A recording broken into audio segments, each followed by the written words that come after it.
On vit dans un monde où l'argent joue un rôle central dans notre vie. L'ignorance financière peut être un obstacle majeur à la réalisation de nos ambitions et de nos objectifs. Pourtant, curieusement, l'éducation financière est souvent négligée dans les programmes scolaires traditionnels, nous laissant démunis face aux défis financiers de la vie adulte.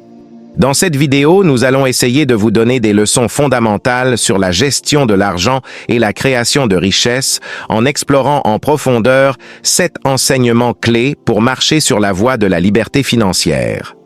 Cette vidéo s'adresse à quiconque qui cherche à prendre le contrôle de sa vie financière et à prospérer dans un monde complexe.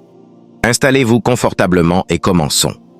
Enseignement numéro 1. L'importance de l'éducation financière dans notre vie. On ne vous apprend pas à devenir riche à l'école. Le fossé qui se creuse actuellement entre les plus riches et les plus démunis n'est pas dû au hasard. Le système éducatif, tel qu'il est construit aujourd'hui, ne permet pas de réduire cet écart car il ne nous apprend pas les rudiments de l'enrichissement. C'est peut-être un peu la raison pourquoi plusieurs des leaders d'aujourd'hui n'ont pas eu un parcours scolaire typique et que certains ont carrément raté leurs études et ont tout simplement choisi d'abandonner.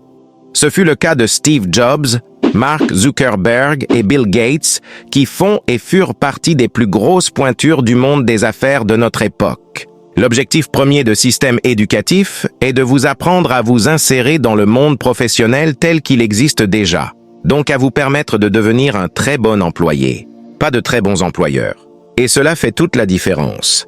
Le système éducatif actuel n'enseigne pas non plus les bases de la gestion des finances personnelles qui ont permis aux riches de construire leur richesse. Il est de votre responsabilité de vous former et d'utiliser cette connaissance pour acquérir les actifs qui vous permettront de générer des revenus. Le problème n'est pas de savoir combien vous gagnez, mais combien vous parvenez à mettre de côté. Enseignement numéro 2. Le pouvoir des revenus passifs. Un actif est un titre ou contrat qui permet de générer des revenus à son propriétaire. Un passif, au contraire, génère des dépenses. Les pauvres gèrent leur argent au jour le jour.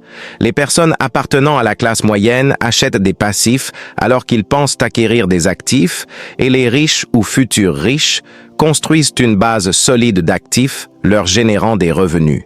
La classe moyenne se retrouve en permanence dans un état constant de lutte financière. Leur première source de revenus est le salaire. Et les augmentations de salaire s'accompagnent généralement de hausses d'impôts. Leurs dépenses augmentent en même temps que leur salaire. Ça se traduit par une sorte de course effrénée à la consommation et au remboursement concomitant des emprunts contractés pour consommer. Les riches restent riches et le deviennent de plus en plus car ils acquièrent en permanence des actifs et leurs investissements génèrent des revenus toujours plus conséquents qui dépassent de loin leur rythme de dépenses. Enseignement numéro 3. La valeur de l'entrepreneuriat. Posséder et gérer une entreprise offre un potentiel de gain financier beaucoup plus grand que de simplement travailler pour quelqu'un d'autre. L'entrepreneuriat vous donne le contrôle total sur votre source de revenus et offre une échelle de croissance que le salariat ne peut généralement pas offrir. En plus de cela, être entrepreneur vous enseigne des compétences précieuses telles que la gestion des risques, le leadership et l'innovation. Les lois sont faites pour faciliter l'investissement des riches, souvent à travers des entreprises. L'investissement personnel est le plus taxé. Les entreprises ont un régime plus favorable. Par exemple, quand une entreprise gagne de l'argent, elle dépense d'abord en employés, en notes de frais, puis ensuite paye ses taxes sur un revenu plus faible. Donc moins de taxes à payer. Alors qu'à l'inverse, un employé va recevoir son salaire, mais devra payer des taxes avant de pouvoir dépenser. Donc plus de taxes à payer. En étant employé, on travaille pour l'argent et on donne le pouvoir à son entreprise qui va faire du profit. Alors que si l'argent travaille pour nous et l'entreprise que vous avez créée, vous gardez le pouvoir. Enseignement numéro 4. Faire travailler l'argent pour vous. Au lieu de travailler dur pour gagner de l'argent, faites en sorte que votre argent travaille pour vous. Cela implique d'apprendre à investir de manière intelligente dans des actifs qui génèrent des rendements. L'effet de levier financier est également une compétence importante à maîtriser, car il permet de maximiser le potentiel de vos investissements. Chaque dollar gagné doit être réinvesti intelligemment. Les riches achètent des objets de luxe en dernier, alors que les classes pauvres et moyennes achètent les objets de luxe dès qu'ils reçoivent le fruit de leurs premiers investissements. Donc il faut travailler sur sa colonne d'actifs pour générer ses propres revenus et les réinvestir le plus possible, tout en veillant à ne pas payer trop de taxes sur ses actifs. Enseignement numéro 5. Surmonter la peur et prendre des risques calculés. Le risque est souvent perçu comme quelque chose de négatif, mais dans le monde de l'investissement et de l'entrepreneuriat, il est inévitable. La clé est de prendre des risques calculés après avoir fait des recherches approfondies. Surmonter la peur de l'échec ou de la perte est essentiel pour saisir des opportunités qui peuvent grandement augmenter votre richesse. L'échec fait partie de la réussite. Les personnes qui évitent l'échec évitent également le succès.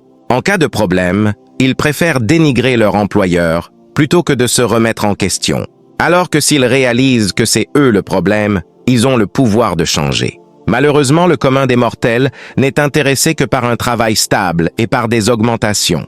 Et quand leur patron donne plus d'argent, ils en veulent toujours plus et deviennent endettés en prenant des crédits. Les employés deviennent des esclaves de l'argent. Un esclave, même payé une fortune, reste un esclave. Enseignement numéro 6. Diversifier les sources de revenus. Se reposer sur une seule source de revenus, comme un emploi salarié, peut être risqué, surtout en période d'incertitude économique. Diversifiez vos sources de revenus à travers différents investissements et entreprises, réduit ce risque et augmente vos chances de succès financier à long terme. La diversification des revenus, c'est comme avoir plusieurs cordes à son arc financier. Elle offre une protection contre les imprévus de la vie, mais aussi les fluctuations du marché. Imaginez, si tous vos revenus dépendent d'une seule source, comme votre emploi actuel, vous êtes vulnérable en cas de licenciement ou de perturbation de l'industrie dans laquelle vous travaillez. Mais en diversifiant vos revenus, vous réduisez les risques et vous créez une base financière plus solide. Cependant, diversifier ses revenus ne se limite pas à simplement réduire les risques. Cela peut également vous aider à atteindre vos objectifs financiers plus rapidement. En investissant judicieusement et en créant des flux de revenus passifs, vous pouvez augmenter votre potentiel de croissance financière. Enseignement numéro 7. Construire un réseau solide. Que ce soit pour faire évoluer votre carrière, pour vivre un entrepreneuriat moins solitaire ou pour remplir vos jauges de sociabilité utiles, construire votre réseau est une des étapes les plus importantes. Établir et entretenir des relations professionnelles ou personnelles avec des personnes qui peuvent être utiles pour atteindre des objectifs professionnels ou personnels. Cela peut inclure des choses comme rencontrer des gens lors d'événements de réseautage, échanger des informations de contact et maintenir des relations à long terme. Le réseautage est souvent considéré comme un moyen efficace de trouver des opportunités d'emploi, de développer des partenariats d'affaires et de se faire des amis dans le monde professionnel. C'est véritablement un ensemble de personnes qui participeront à vous ouvrir de nouvelles opportunités, un lieu pour rencontrer des professionnels qui partagent vos problématiques. Des personnes inspirantes au service de votre carrière et de votre réussite. Donc, entourez-vous de personnes qui partagent vos objectifs financiers et qui peuvent vous offrir des conseils et un soutien. Un réseau fort peut vous fournir des opportunités d'investissement et de partenariat que vous n'auriez pas découvertes autrement. Nous arrivons à la fin de cette vidéo. Merci d'avoir resté jusqu'à la fin. Si ça vous a plu, n'oubliez pas de vous abonner pour ne pas rater les prochaines paroles de sagesse et richesse réunies. À bientôt.